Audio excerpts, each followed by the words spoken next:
इसी बीच ध्रुव को कुछ विकास की यादें मिल गई थी। आज सुबह सुबह विकास के मम्मी पापा उससे मिलने आए थे, साथ में जो पहले दिन लड़की आई थी वो भी उनके साथ थी। उसकी मम्मी ने पूछा कि वो कैसा है और उसकी तबीयत कैसी है, तो विकास ने उन्हें बताया कि उसकी अब अंदरूनी चोटें ठीक हो रही है, अब उसकी बाहरी चोटों का इलाज शुरू होगा और वो आज से होगा। उसकी मम्मी ने उससे कहा ठीक है, वो जल्दी से ठीक होने की कोशिश करे क्योंकि आने वाले 3 महीने में प्रतियोगिता होने वाली है, जो कि विकास अब 12 साल का हो जाएगा। अगर वो इस प्रतियोगिता में अब भी पास नहीं होता तो वो आगे इसमें कभी भाग नहीं ले पाएगा, और अभी तो उसका शरीर भी ठीक नहीं है तो वो किसी तरीके का अभ्यास भी नहीं कर सकता अपनी आत्मा की शक्ति जगाने का। वही दूसरे परिवारों के लड़कों ये पहले ही कर चुके हैं, और जिससे उसकी शादी तय हुई है उस लड़की ने तो आत्मा की शक्ति का दूसरा चरण भी प्राप्त कर लिया है, और ये अनुमान लगाए जा रहे हैं कि वो जल्दी ही तीसरे चरण भी हासिल कर लेगी। अगर विकास इस साल इस प्रतियोगिता में पास नहीं होता तो इससे हो सकता है लड़की के परिवार वाले उससे रिश्ता तोड़ने के लिए दबाव बनाए, क्योंकि उस लड़की को आगे सीखने के लिए शहर जाना होगा और विकास को इस प्रतियोगिता में भाग लेने का मौका आगे नहीं मिलेगा। तो इस हिसाब से विकास का भविष्य सच में खराब हो जाएगा और फिर वो उस लड़की के लायक नहीं रहेगा। किसी को आत्मा की शक्ति जगाने के लिए शरीर की शक्ति का सफेद कोर की चौथे चरण की शक्ति चाहिए, तब कि विकास के पास इस हादसे से पहले दूसरे चरण की शक्ति थी, जो कि अब पूरी तरीके से नष्ट हो गई है। उस दिक्कत से आगे बढ़ने के लिए वो पहाड़ पे ध्यान लगाने जा रहा था, तभी किसी जंगली जानवर ने उस पे हमला कर दिया, जिसके कारण उसका बैलेंस बिगड़ गया और वो वहां से नीचे गिर गया। उसके बाद उन्होंने आगे कहा कि इसलिए विकास को नए सिरे से कोर बनाना होगा। लगभग शुरू से चौथे चरण तक पहुंचने में ही लोगों को 5 महीने लग जाते हैं, लेकिन विकास के पास इतना समय नहीं है।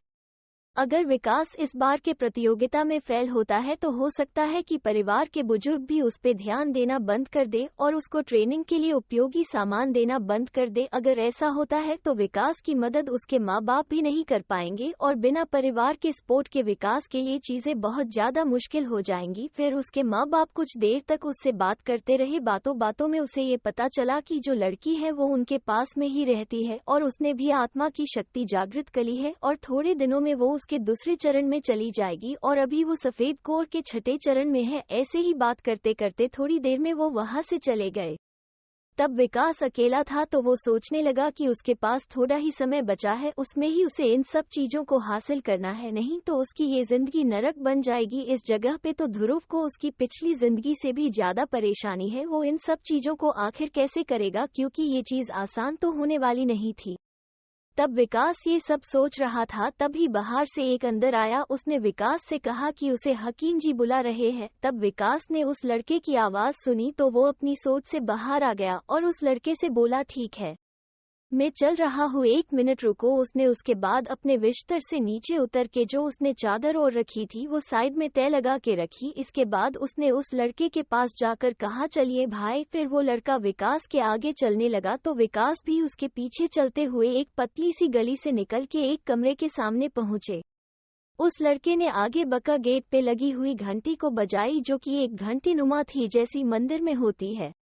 तभी अंदर से आवाज आई, अंदर आ सकते हो। तब उस लड़के ने ये बात सुनी तो उसने गेट खोल के विकास को अंदर जाने का इशारा किया हाथ से। उसके बाद वो भी उसके पीछे से कमरे में आ गया।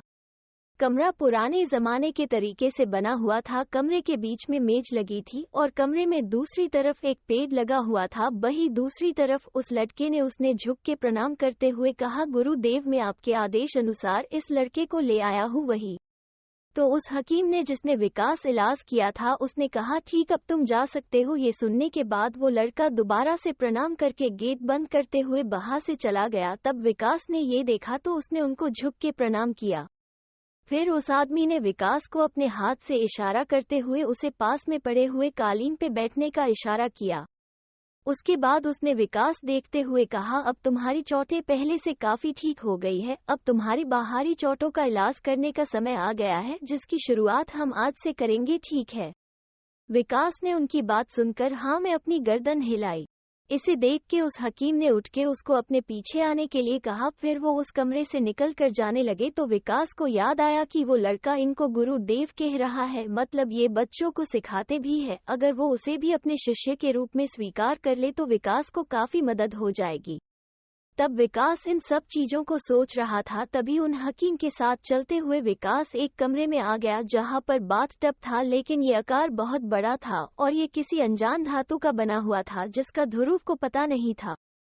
टब के पास पहुंचकर उस हकीम ने कहा, ये ऐसे धातु से बना हुआ है जो शरीर की चोटों को सही करने में मदद करता है और दूसरा ये आत्मा की शक्ति को भी नियंत्रित करता है। तुम्हारी आत्मा की शक्ति अभी जागृत नहीं हुई है, इसलिए तुम्हें इसका बहुत कम लाभ मिलेगा। ये कहने के बाद उन्होंने विकास से आगे कहा, इसमें पानी भरा हुआ है, अब तुम अपने कपड़े उतार के इसमें बैठ जाओ।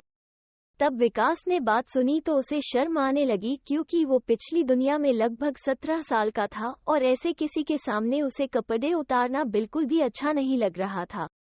तब उस हकीम ने ये देखा तो उसने कहा, अगर तुम अपने कपड़े नहीं उतारोगे तो तुम्हारा शरीर सही तरीके से इसमें मिली चीजों को शौक नहीं पाएगा, जिसके कारण तुम्हारे उपचार में बाधा आएगी। और तुम्हें शायद पता नहीं है, तुम तब पहले दिन आए थे तो तुम्हारी हालत इतनी दयनीय थी कि मुझे तुम्हारे सारे कपड़े उतार के उपचार करना पड़ा था।